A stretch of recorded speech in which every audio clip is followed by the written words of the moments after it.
elements, of course, are the rusty old railings, the unpainted concrete.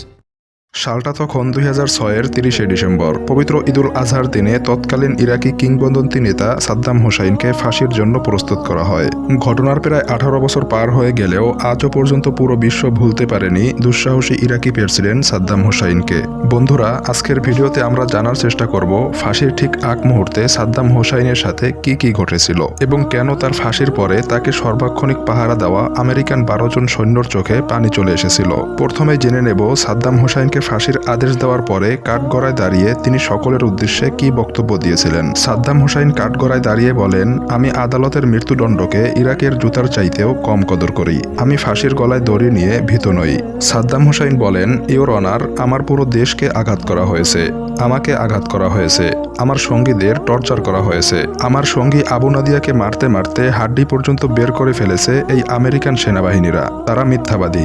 তারা ঘোষণা দিল আমাদের দেশে ব্যাপক বিধ্বংসী অস্ত্র রয়েছে। এখন দেশ দখল করার পরে তারা বলছে সেরকম কিছুই পাওয়া যায়নি। কিন্তু সাদ্দাম হোসাইন মিথ্যা বলেনি। আমি এখনো আমাকে করা আঘাতের চিহ্ন আপনাকে দেখাতে পারি। ইরাক কখনো মিথ্যাবাদীদের গ্রহণ করেনি, আজও করবে না। আমেরিকার গণতন্ত্র এখানে লজ্জিত হয়েছে। তারা আমার হাত ঘড়িটা পর্যন্ত চুরি করে নিয়ে গেছে। আর এগুলো আমি বলছি যাতে আপনি তুলনা করতে পারেন। এবং আমার পরনের সুন্নতি জুব্বাটাও তারা ছিঁড়ে ফেলেছে। তারা মনে করেছে সাদ্দাম হোসাইনের সম্মান ছোট করবে।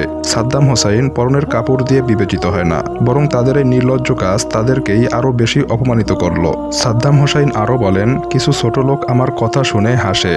ইওর অনার, যে কোনো অবস্থায় সেই বান্দরদেরকে হাসতে দিন। বনের রাজা সিংহ গাছে থাকা বানরের হাসিতে কখনোই বিচলিত হয় না, তাদেরকে হাসতে দিন। আমাকে দেখুন, আমি এই সকল অপদার্থদের মূল্যই দেই না। সাদ্দাম হোসাইন মৃত্যুর আগের দিন পর্যন্ত ইরাকের প্রেসিডেন্ট হিসাবে দাবি করে আসা থেকে সরে দাঁড়াবে না। মধ্যপ্রাচ্যের তেল জাতীয়করণের পিছনে সাদ্দাম হোসাইনের অনেক বড় অবদান রয়েছে। তিনি এই প্রথম তেল জাতীয়করণ করেছিলেন এবং একই পথ ধরেই বাকি আরব রাষ্ট্রগুলো তেল জাতীয়করণ করে। আর এর ফলাফল তেল থেকে প্রাপ্ত মুনাফা মধ্যপ্রাচ্যের রাষ্ট্রগুলো নিজেরাই ব্যবহার করতে পারতেছে এবং অবকাঠামো গড়ে তুলতেছে। এজন্যই বাংলাদেশ থেকেও বহু কর্মী মধ্যপ্রাচ্যে কাজ করার জন্য যেতে পারতেছে। একটা সময়ে ইরাকেও বাংলাদেশের কর্মীরা যেত, এমনকি আমেরিকা থেকেও কাজ করার জন্য মানুষ ইরাকে যেত। এখানে ব্যক্তি সাদ্দাম খারাপ ছিলেন নাকি ভালো ছিলেন সেটা বিবেচনা করা হচ্ছে না, বরং কাঠগড়ায় দাঁড়িয়ে তার বলা শেষ কৈফিয়তগুলো তুলে ধরা হচ্ছে। 2006 সালের 30শে ডিসেম্বর পবিত্র ঈদুল আজহার দিনে সাদ্দাম হোসাইনকে ফাঁসির জন্য প্রস্তুত করা হয়। ফাঁসির কিছুক্ষণ পূর্বে সাদ্দাম হোসাইনকে সবসময় পাহারা দেওয়া আমেরিকান 12 জন সৈন্যের একজন স্টিভ হাচিনসনকে সাদ্দাম হোসাইন তার রেমন অয়েল ঘড়িটা অনেকটা জোর করেই উপহার দেন এবং বলেন, এটিকে যত্ন করে রেখো। যেই 12 জন আমেরিকান সৈন্য সাদ্দাম হোসাইনের গলায় ফাঁসির রশি পরিয়েছিল, সাদ্দাম হোসাইনের ফাঁসির সময় ওই 12 জন সৈন্যের সকলের চোখেই পানি চলে এসেছিল। আমেরিকান ওই 12 জন সৈন্যের একজন উইল বার্ডেন তার বইতে স্বীকার করেন, সাদ্দাম হোসাইনের ফাঁসি কার্যকর করার পর রক্ষী রাজারসন নিজেকেই সাদ্দাম হোসাইনের হত্যাকারী ভাবতে থাকেন এবং সাদ্দাম হোসাইনকে নিজেদের অনেক আপনজন হিসাবেও অবহিত করেন। সাদ্দাম হোসাইনের মৃত্যুর পর তার সেই 12 জন রক্ষীরা অনেকটা শোক পালনের মতো অবস্থায় চলে যান। তারা সবচেয়ে অবাক হয়েছিল সাদ্দাম হোসাইনের মৃত্যুর পর উপস্থিত থাকা অনেক ইরাকি মানুষ তার লাশের উপর থুতু ছিটাচ্ছিল।